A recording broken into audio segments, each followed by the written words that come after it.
Have you ever prayed with all your heart, only to be met with silence? Have you ever cried out to God in desperation, longing for an answer, only to feel as though your words have vanished into the void? It's a feeling that cuts deep, a silence so heavy it feels like abandonment. You're not alone. Countless believers, even the strongest in faith, have faced this very struggle. They've asked the same haunting question: where is God? Why won't He answer me? You might be going through a season of uncertainty right now. Perhaps you've been pleading for direction, healing, or breakthrough, but all you've received is silence. You've tried to stay faithful, but doubt has started creeping in. Does He even hear me? Does He care? The silence can be deafening. It can shake your faith and make you wonder if you've been forgotten. But what if I told you that God's silence isn't a sign of His absence? What if, in this very moment of quiet, He is working in ways you cannot yet see? The Bible is filled with stories of people who experienced the silence of God. Job, stripped of everything, sat in the ashes, crying out for answers. David, a man after God's own heart, hid in caves, wondering why God hadn't delivered him. Even Jesus, hanging on the cross, felt the weight of silence when he cried, my God, why have you forsaken me?"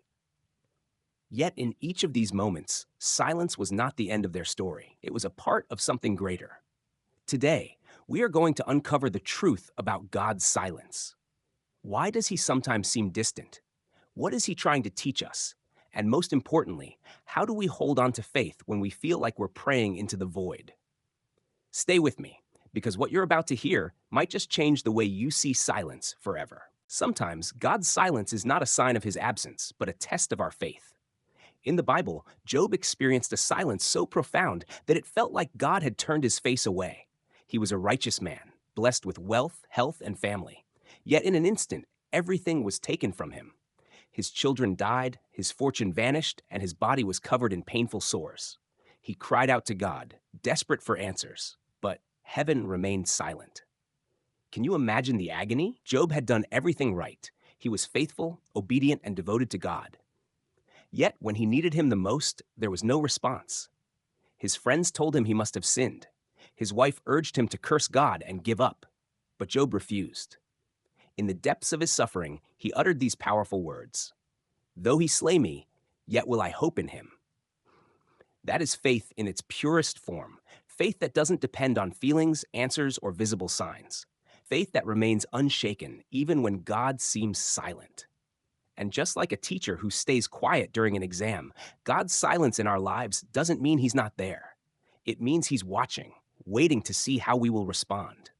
Will we still trust Him when the prayers seem unanswered? Will we still believe when we don't see immediate results? The true measure of faith is not in how we respond when God speaks, but in how we hold on when He doesn't. Maybe you're going through a test right now. You've been praying, seeking, and waiting, yet all you hear is silence. Don't let that silence break you. Let it build you. Remember, Job didn't just endure, he was restored. Because he remained faithful, God gave him back double what he had lost.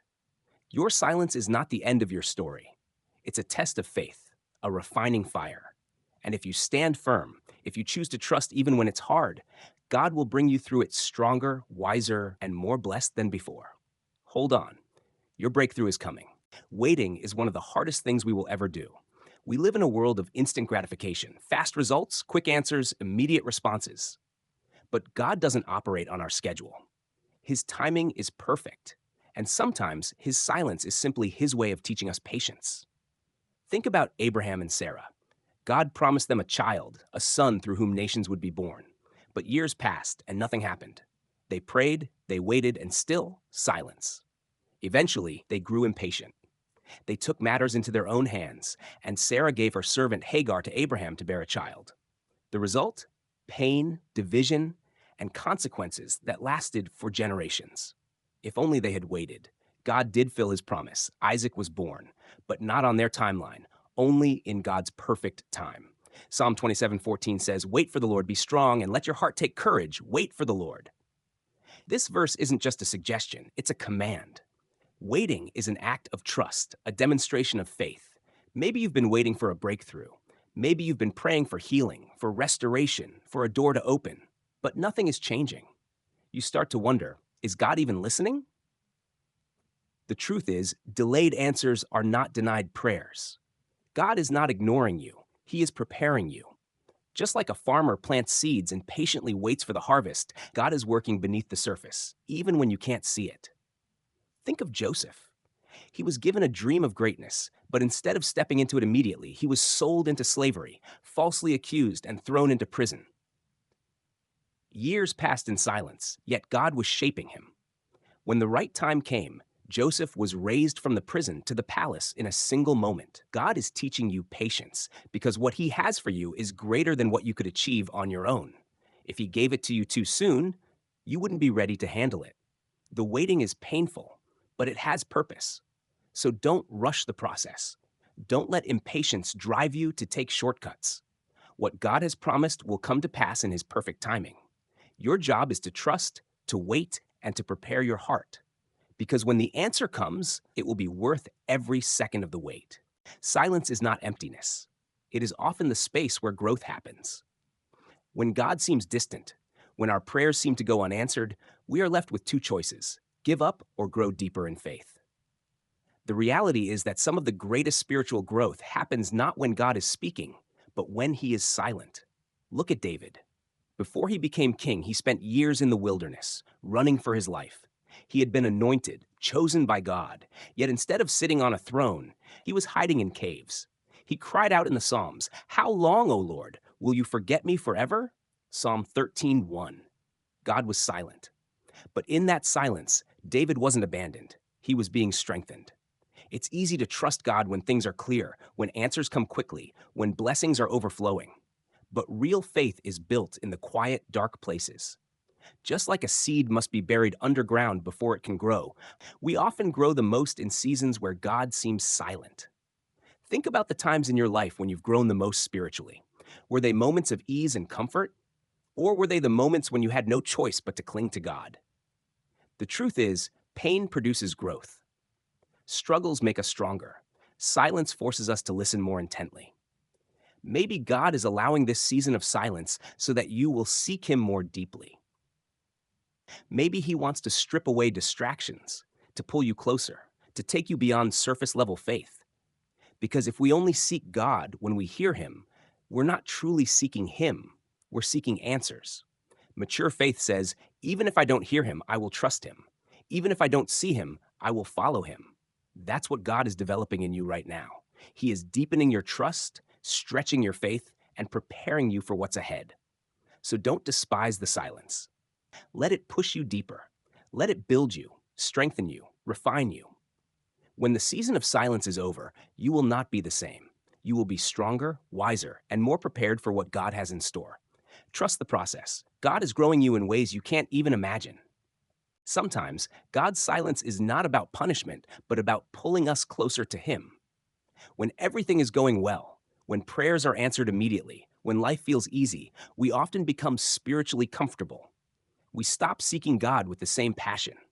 But when God is silent, when we feel distant from Him, something shifts. We hunger for Him more. Look at the story of the prodigal son. He left his father's house, chasing after worldly pleasures. As long as he had money, friends, and comfort, he had no desire to return home. But when everything fell apart, when he was broke, alone, and hungry, he remembered his father. It was the silence, the emptiness, that led him back home. God's silence often works the same way. It awakens a longing for Him that we may not feel when life is easy. James 4:8 says, "Draw near to God, and He will draw near to you." This verse doesn't say that God moves away from us. It says that we must take the step to draw near to Him. Sometimes silence is God's way of nudging us to press in deeper, to seek Him with a renewed heart. Think about it. When you don't hear from someone you love, what do? You reach out. You search for them. You long to reconnect. God's silence creates that same desire within us. It stirs something in our spirit, making us desperate for His presence, making us pray more, worship deeper, and dive into His Word with urgency. Maybe right now you feel like God is distant. Maybe you've been crying out, but the silence is deafening. Instead of seeing it as rejection, see it as an invitation. God is calling you to come closer, to seek Him not just for answers, but for intimacy. He wants more than just a relationship where we come to Him only when we need something. He wants our hearts completely. Don't run from the silence. Let it push you toward Him.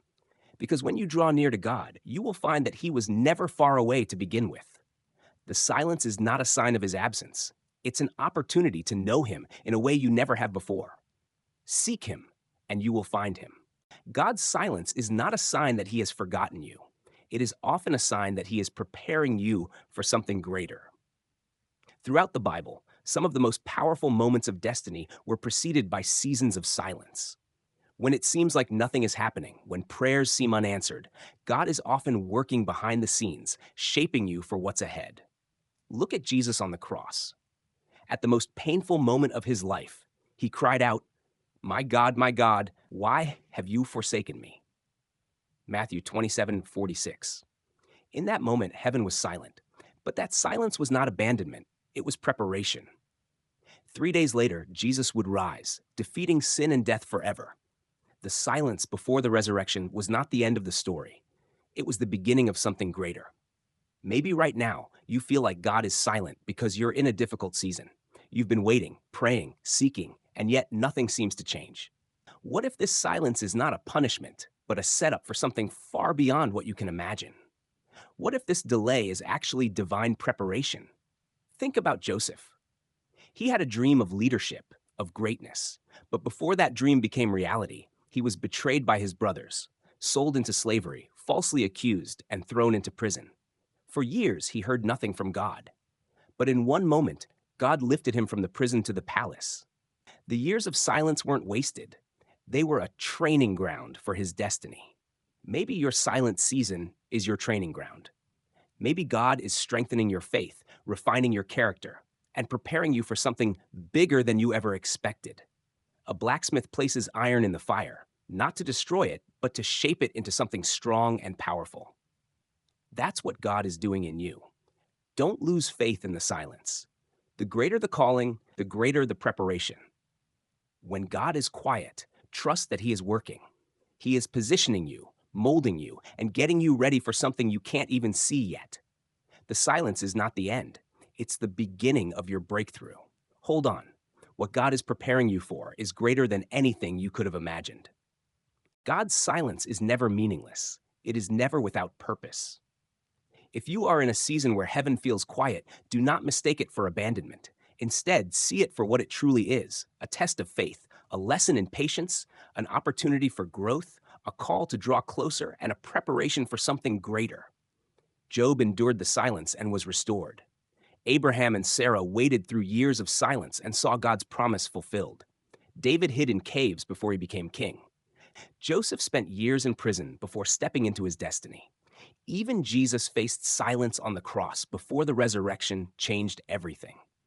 You are not alone in this. Maybe right now you feel tired. Maybe you've been praying, waiting, believing, but nothing seems to change. Let me remind you, God has not left you. His silence does not mean He has forgotten you. He is working in the unseen. He is strengthening you, refining you, preparing you for what's next. Do not give up. Do not let doubt steal your faith. Hold on, because this silence will not last forever. Isaiah 41 verse 10 says, "Do not fear, for I am with you. Do not be dismayed, for I am your God. I will strengthen you and help you. I will uphold you with my righteous right hand." That is God's promise to you. Even when you cannot hear Him, He is still holding you. If this message spoke to your heart, take a moment to type Amen in the comments. Let us know how we can pray for you. And if you know someone who needs this encouragement, share this video with them. Stay strong, keep believing, and remember, God's silence is not His absence. Your breakthrough is coming.